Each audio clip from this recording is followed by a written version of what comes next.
Hi, Nate Crum here. So what I'm about to show you is chapter 2 of my 6-part series titled Kaplowitz, and this chapter is titled What About Bobby? Today would have been Bob's 75th birthday, so in honor of him, kind of as a birthday present in celebration of him, I give to you all chapter 2, What About Bobby? I hope you enjoy it.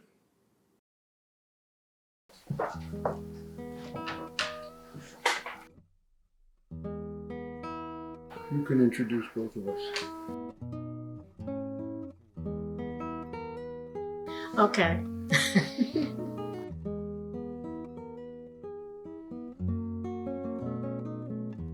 I'm Nancy. I met Jerry freshman year, college, University of Cincinnati, 1961, actually December 3rd, 1961. When I was in high school, from freshman year till I graduated, I went to a watercolor class every Saturday morning with my best friend. And then this best friend and myself wound up at University of Cincinnati. And my art career became my watercolor career. And I'm still doing my watercolor career. Okay, someplace in this room,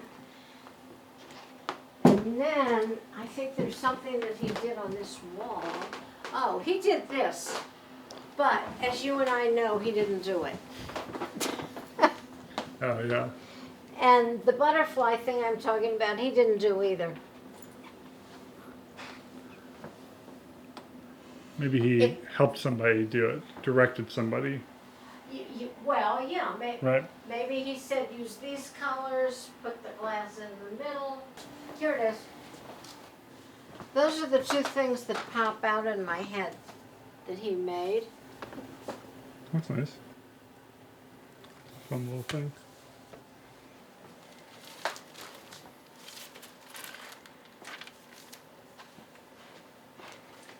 Well, to start with, I'm Jerry Cord. I'm Bob's older brother. I'm 77 years old. I was born in 1943. I'm approximately 5 years older than Bob. Now you probably want to know why my name is different than Bob's. When I married Nancy, on the way home from college, my father and Nancy, and we were engaged at the time, decided that Kaplowitz might be a little long for my business endeavors, because I, on leaving college, was working in the wholesale business, and I was selling to a lot of my father's competitors, and I was also, it was just a lot easier. So I changed my name from Kaplowitz to Cord, but it was sanctioned by my father. Otherwise, I would never have done it. My mother and father, my mother's maiden name was Ruth Provisor, my father was Jack Kaplowitz. They met while my father was working in a ladies' clothing store. My mother came in and he waited on her and he asked her for her address and phone number, and he called her, and one thing led to another, and they married. And then my father was in the Navy during World War II. He was stationed in Virginia, and he used to write home or correspond with my mother every day. Unfortunately, my mother died when she was 42. And after that, it was just Bob, my father, and myself in the house.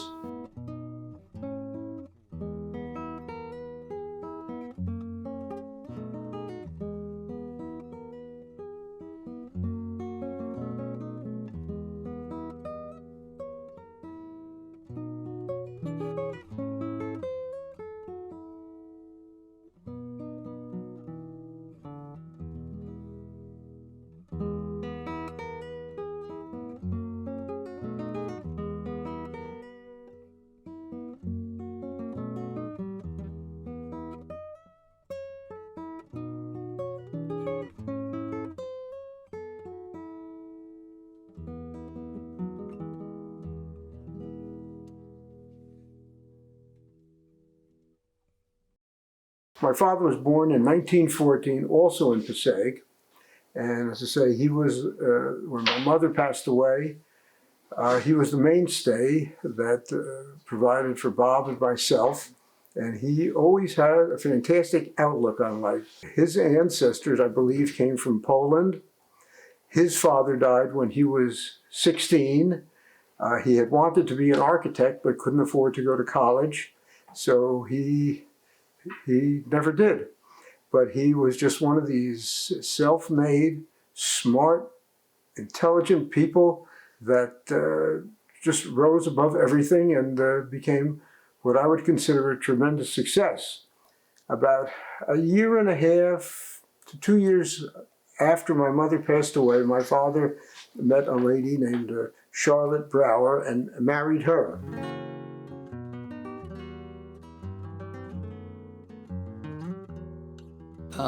I'm Barney Brower, and I'm the stepbrother of Bob Kaplowitz. And my relationship with him had a lot of layers and complexity to it because we met each other when we were both about 13 years old. His mother had died a few years before that, and my father died when I was about 3.5. So I had grown up with my sister and my mother, and as others have indicated, my mother was a pretty powerful person in many, many ways. And then she was dating this man named Jack Kaplowitz, and he had a son named Bob, who had cerebral palsy. And I really didn't know anything about what it meant to have cerebral palsy. Before my mother passed, there was a local school in the Passaic Clifton area that did accept handicapped people, and Bob went there and had a very good relationship with a lot of the people there and formed a lot of friendships. So this was a specialized school for students that were handicapped. This was before the laws about special education. There was no requirement at all that children with special needs had to be educated. The school districts were not required to offer anything. So everything was just charity, terribly funded, terribly understaffed. The teachers had not been trained in any of the things that are needed to work with handicapped students. They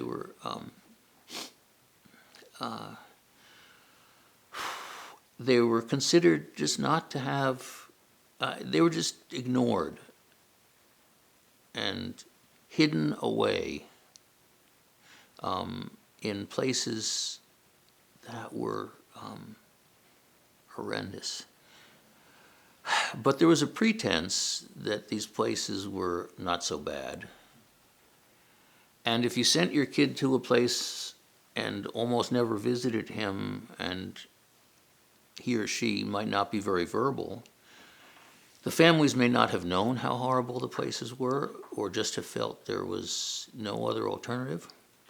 The differences at the time, he was smaller, which made it easier. Number one. Number two, they tried a number of different techniques to keep him mobile vis-a-vis braces and stuff, which was didn't really work out very well. And then eventually he transformed into wheelchair bound.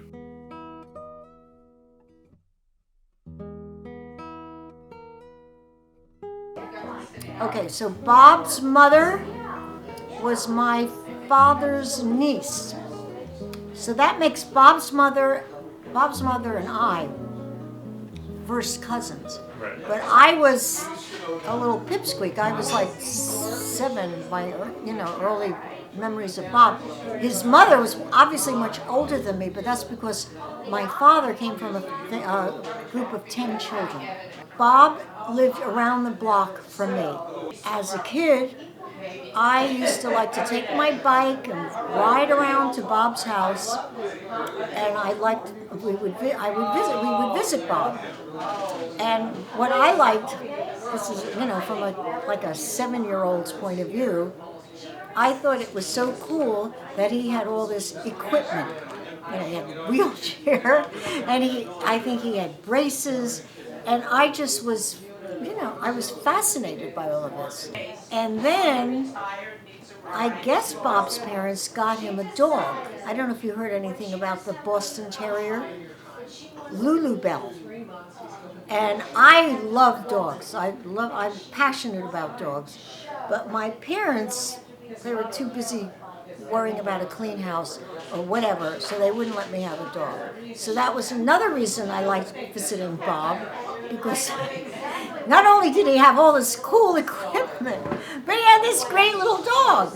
And I loved going over there and playing with Lulu Bell and him. And it was just, that's my earliest memory of him is just, he was my cousin around the corner. And no, he couldn't come out and play with us the way we did, but I really enjoyed going over there. When I was a kid, and I mean like really young, 10 years or younger, my family always went out for dinner on Sunday night. That was a family ritual. And afterwards, if we were in New York City, we went to visit my grandparents. If we were in Passaic, and I grew up in Passaic, we would go over to the Kaplawitzes. You never got the feeling that this family felt that Bobby was a burden. That, as Jerry just said, he was part of the family, he was there, it was what it was, and they really enjoyed this child. They did everything to maximize his skills, both physically and intellectually, but they just liked having him around. And it wasn't like, let's hurry up and get him to bed so we can enjoy ourselves. I mean, he was part of the family, and he participated like any normal child. And I think that left a big impression on me. And if you want to go back to when Bob was a kid, Jerry was a kid, growing up in their neighborhood, Jerry and Bob had a best friend, David Weinberger. David is a year younger than Jerry, and David was always over, and the three of them were best buddies. David and Jerry, I don't know, they loved having Bob around, and they kidded Bob. Maybe that's where Bob's sense of humor came from, because if they teased Bob, Bob would have to do one better to get back at them. Hi, I'm David Weinberger. I guess about 1952, when I was 8 years old, a new family moved onto the block we lived on, 2 Union Avenue, Passaic, New Jersey. The boys that in the neighborhood already were sort of upset about what was happening, because it was the only empty lot on the street, and we used to hang out there a lot and play, as young boys would do in the woods. It's the only woods we knew in the suburban area we lived in. But so a house was being built, so we hung around, and then this family moved in, and what a change in life it was for my family. The Kaplowitz family became very important to the Weinberger family. I don't know if I said my name, I'm David Weinberger. Anyhow, my father and Jack, who was Bob's dad, became very close. My mother and Bob's mother, Ruth, became inseparable, and to the fact that when, we all know that Ruth died very young, and when that happened, my mother said to all of us, I'm never going to get close to another person again, because she was so distraught by this event. So, I remember a lot of things about Bob. The most important thing, I think, was the way he was raised by Jack and Ruth to sort of disregard his disabilities. He was a person, and he was treated as a person. In fact, he was made fun of more than anyone in the household or in the neighborhood. And I think that was especially Jack's way of just toughen him up a little, because he knew that as long as that boy's life would be, and believe me, no one expected him to live nearly as long as he lived because of the cerebral palsy. I think Jack thought that would make him better prepared for life. And one of my favorite things I remember, Jack always said to Bob, we should have had your penis implanted on your arm. So all you would have to do is this. So we wouldn't have to be pulling your pants down all the time and taking care of you. So the phone rings one day, and I answer it, and it's slow answering, and I wait, because there's no caller ID in those days. And I hear a very labored voice, and I know right away it's Bob. And he says, David, you have to come to the house now, and I need to go to the bathroom, and no one's home. I said, okay, Bob, I'll come over. So they were a house away. I walked to the backyard of the neighboring house, the Gertmans, so it's the only way I always get to the Kaplowitz house. And I go to the back door, which was a side door at that house, and I'm there, and I don't know how the hell I'm going to get in the house and how Bob's going to let me in, because I don't have a key, and he's the only one in the house.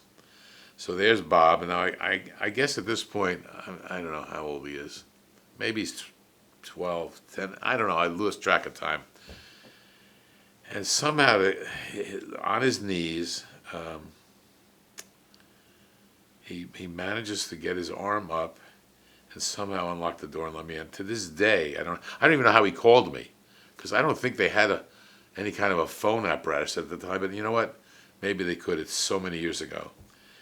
But of course, I went in and I took him to the bathroom and I helped him do what he had to do. And I guess I didn't realize at the time. To me, at the time, I think it was just something I did. It was part of my life.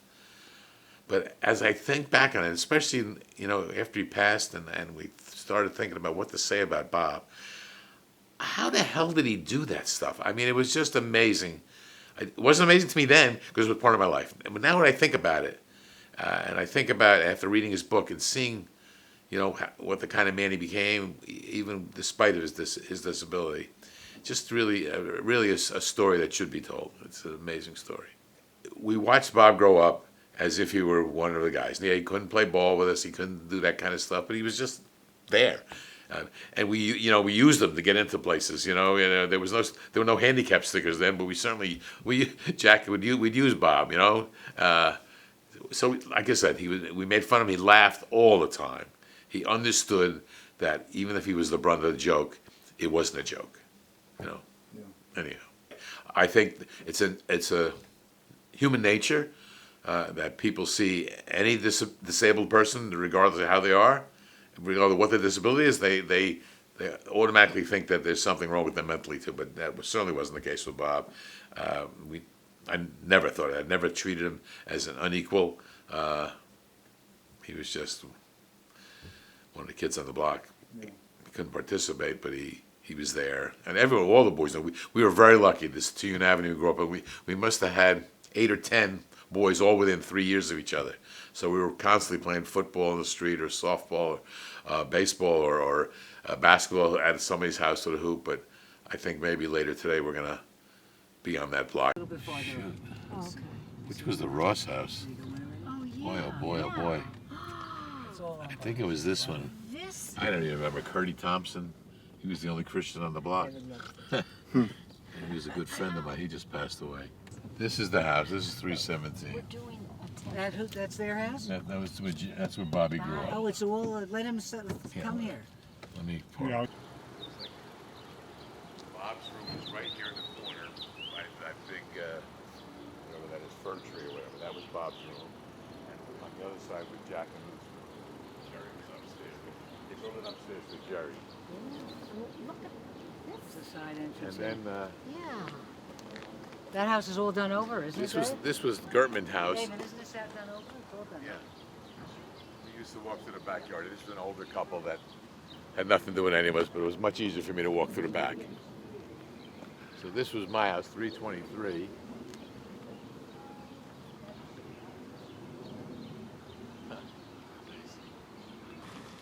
Baseball right in the street here, football right in the street. We'd ride our bikes down Dakota Street. There's a park at the other end that we'd play if we wanted to really play baseball.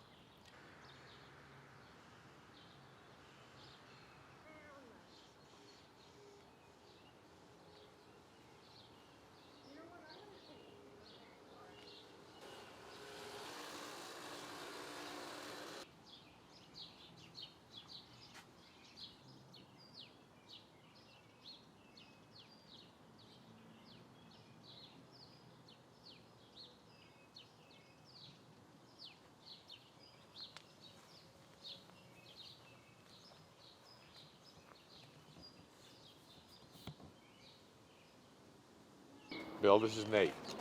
Hi Nate, how are you? Bill doing Clark. good. Nice meeting you. How you Nice to doing? meet you too. My memory of Bob was David. I don't know about you. We used to treat Bobby just like any other person. We would bust his balls. We would tease him. He was just like one of us, other than 5 years younger, which was a pain in the ass at that 5 years from anybody, younger brother. Yeah. And that's really, we just. Exactly what I said. Oh, really? That's just my exact. I told him, you have to push him over, you guys. I couldn't stand it. And he was laughing. That's Nancy, much younger. I don't know when it was. Me, obviously, a different set of hair, kind of color. And Look Bobby. like David. Looks like David. Let's see. You look at And that's just. Oh, wow. Look at you and Nancy. Oh, wow. Nancy. Doesn't even look like new. That is unbelievable. I remember Bill that way. I don't remember Nancy that way. My mother, Charlotte, and Jack were dating, and at a certain point it became clear, or they announced to us, that they were going to marry each other, and I was going to have a new stepfather and a new stepbrother, two new stepbrothers. And we were going to move to Passaic, which is where Jack's house was. So I got to know Bob, and we were almost the same age. He loved to tell people I was his baby brother by 2 months. Right, but in junior high and then in high school, we lived very different lives. And Bob was going to different schools because it was clear that my mother had strong feelings about the potential that Bob had cognitively and who he was and was his whole life as a person, and that the schools, which could fit him with braces and do physical exercises, were not designed to educate his mind. And that, I would say, infuriated her. She was a person of strong opinions. At the time, Charlotte saw that Bob was brilliant and was not in a school that was developing his brain, and she was determined to have his brain developed. And she had grown up with a crippled father and was humiliated, embarrassed. He had been one of the leaders of his generation, and then he was a lawyer, and then he founded an automobile business that he gave to his brother-in-law because he hated doing the automobile business, and founded a school on the Lower East Side to teach immigrants how to pass the exam so they could go to City College in New York for free. And that was the dream of his life. And she was his pet child. And then he got the flu in the great flu epidemic of 1916, followed by a series of diseases, and finally Parkinson's disease. So she grew up with this man who had been this extraordinary father when she was a little girl, and who became so handicapped that she was humiliated to let her friends see him. And they had no income. So they lived on charity, and her feelings about her father and the loss of who he had been. And she was old enough when he got sick that she knew who he had been, and it was God.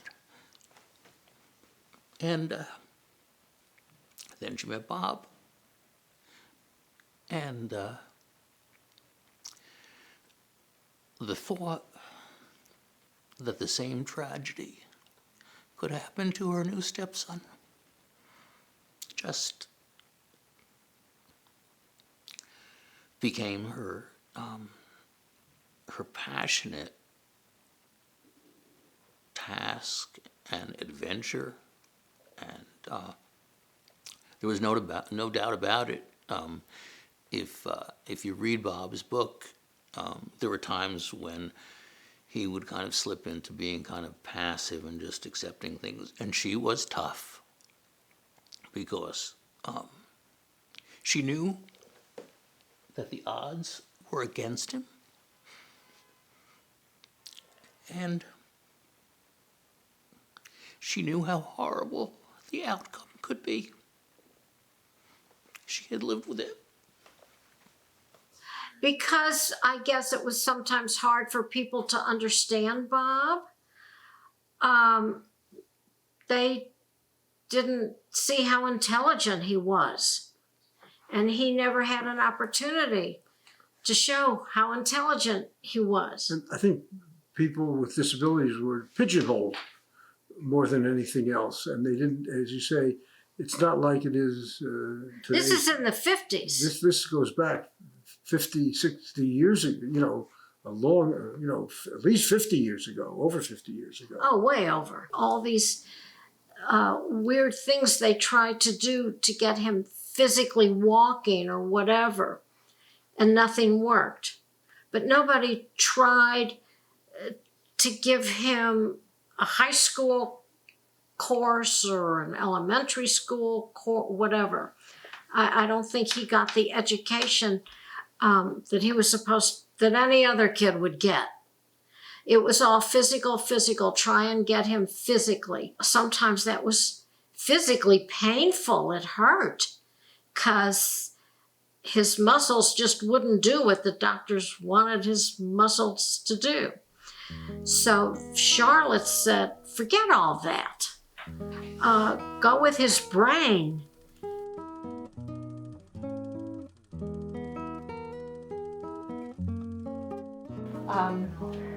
Bob was younger, but this was even prior to that. When individuals were born with disabilities, a lot of times the doctors would say, institutionalize them, they're probably not going to go to school.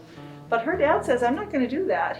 He said, he basically said that one brain is much more powerful than missing limbs. And so he treated her like anybody else, and he took her home and she went to school and she played with the kids like any other kids. Her siblings would drive her around in a wagon.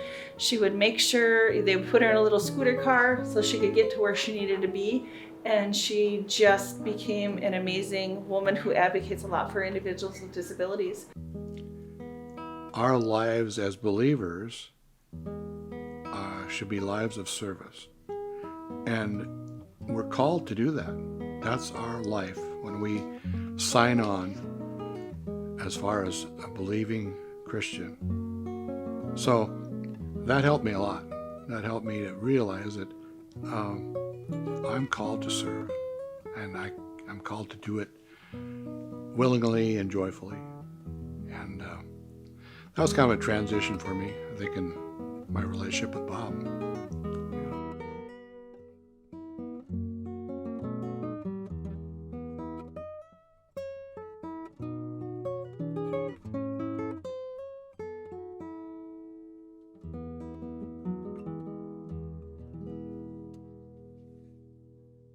Well, I hope you enjoyed Chapter 2 from my docuseries, Kaplowitz.